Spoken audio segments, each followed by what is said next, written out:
ಇವಳಿಗೆ ಯಾವ ಶಿಕ್ಷೆ ಎನ್ನುವುದು ಇವರ ತೀರ್ಮಾನ ಮಾಡಬೇಕು. ನಿಂತ ಚಂದ ನೋಡು, ಭಿನ್ನಾಣಿಗಿತ್ತಿ ನಿನ್ನ ಜನ್ಮಕ್ಕಿಷ್ಟು ಬೆಂಕಿ ಹಾಕ್ಲಿಕ್ಕೆ.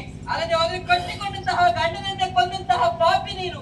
ಪತಿವ್ರತ ನಾರಿಯರಿರುವಂತಹ ನಮ್ಮ ನಾಡಿನಲ್ಲಿ ವೇಷವಾಟಿಕೆ ಮಾಡುವ ನಿನ್ನಂತೆ ಹೌದಂತಾದ್ರೆ ಇಡೀ ಕೇರಿಯನ್ನೇ ಸೂಳೆ ಕೇರಿಯನ್ನಾಗಿ ಮಾಡ್ತೀಯ.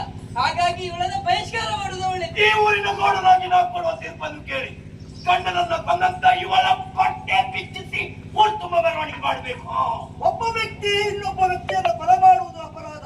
ಅದು ಗೊತ್ತಿದ್ದರೂ ಸಹ ಮದುವೆಯಾದ ಗಂಡನನ್ನ ಕೊಲ್ತಾರೆ ಅಂತ ಆದ್ರೆ ಇವಳೊಬ್ಬಳು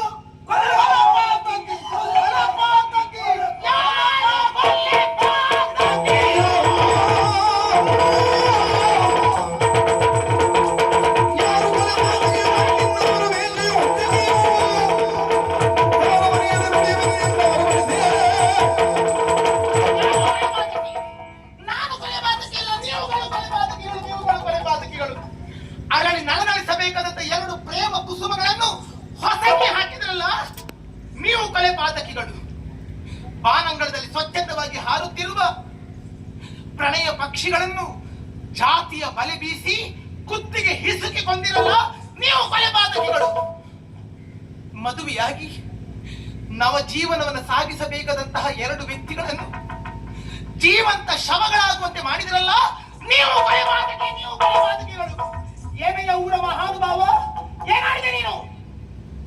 ನಾ ಮಾಡಿದ್ದು ಅನ್ಯಾಯ.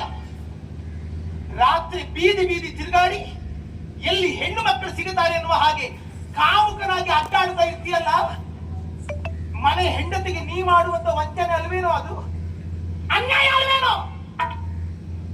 ನೀನೇನೆಂದೆಯೇ ಹಣೆ ತುಂಬ ಕುಂಕುಮ ಕೆನ್ನೆ ತುಂಬ ಅಕ್ಷರ ಹಚ್ಚಿದಾಗ ಅವಳು ಪತಿವ್ರತೆ ಅಲ್ವೇ? ಗಂಡ ಮನೆಯಿಂದ ಹೊರಗಡೆ ಹೋಗುವುದೇ ತಡ ಹಿಂಬಾಗಿಲಿಂದ ಮತ್ತೊಬ್ಬನನ್ನು ಬರ್ಲಿಕ್ಕೆ ಹೇಳಿ ಅವನಿಗೆ ಸೆರಗು ಹಾಕಿ ಊರಿನವರ ಮುಂದೆ ಸೆರಗು ಹೊತ್ತುಕೊಂಡು ನಿಲ್ಲುವವಳಲ್ಲಿ ಪತಿವ್ರತೆ.